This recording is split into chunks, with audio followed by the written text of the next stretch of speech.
in this last video, we're going to look at the graphs of log functions. Now, last week with exponentials, we already looked at how we graph exponential functions, and we looked at changing the different values and how it shifts the graph up and down and left and right, and changes the shape, makes it narrow or wide or whatever.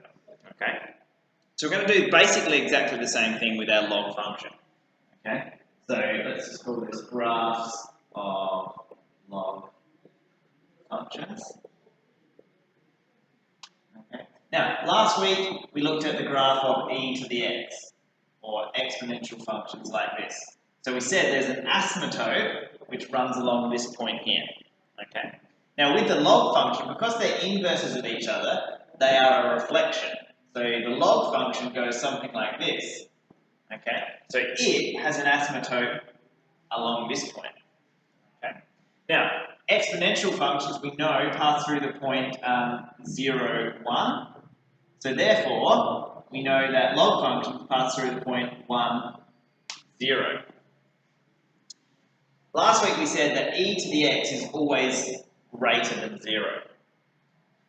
And likewise, we can say from here, okay, it's not greater than 0, but ln x only exists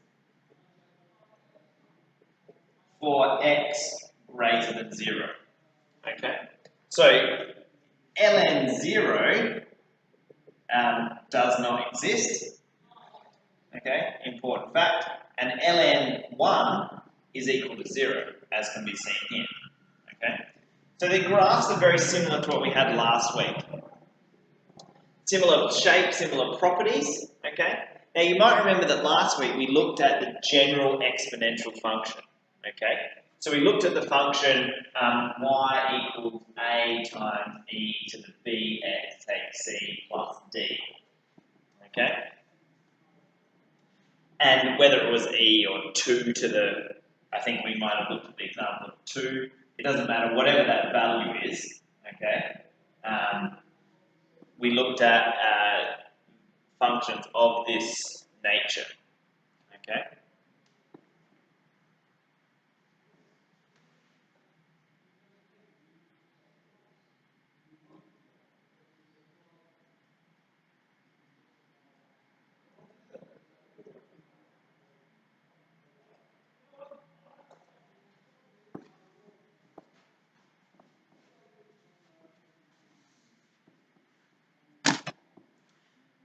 So last week we looked at the general exponential function y equals a times b to the x take c plus d. Okay, and we spoke about what a, b, c, d, etc. does. Now, in the same way, we can do the same thing with the log function. So we can have y equals a times ln x. Ln b x take c plus d. So we've basically got the same variables, and they kind of do the same types of thing. Okay. Now, a really good way to play around with what these functions do is to use the website that we used last week. So I would suggest that what you do is you go to desmos.com, okay, and enter in some variations of this function, okay? So what I'll get you to do is to go to that website and enter in some things like y equals ln x. So that's our base function, and then y equals 2 ln x, and y equals 4 ln x, and see what happens, okay? Then change one of the other variables. So y equals ln 2x, y equals ln 3x, etc. And see what's happening to the value of b. Then change another value. So y equals ln x take 1, y equals ln x plus 3, and so on. And see what is happening to the value, to the graph. And then finally, look at changing the last value. So y equals ln x plus 3. Y equals ln x take 2, and so on. Okay, so I'm going to ask you guys to go and to use that website and play around with each of those things and see what effect it has on the graphs. Okay, now you should find that C and D will affect it moving left and right, or sorry, C will affect it moving left and right, D will affect it moving up and down, okay? B will affect the shape, and A will affect the shape as well, okay? So what I'd like you to do is to go and have a look, and then go back to your notes from last week and compare with the values of A, B, C, and D, and how the graph moved, okay?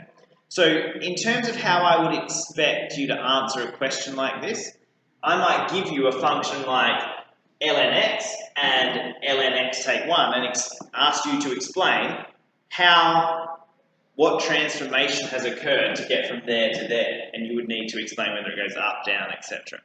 Now it's hard to explain this over the video, but what I would suggest that you do is to go to Desmos, okay, and just play putting the general function ln x and then change some variables, okay?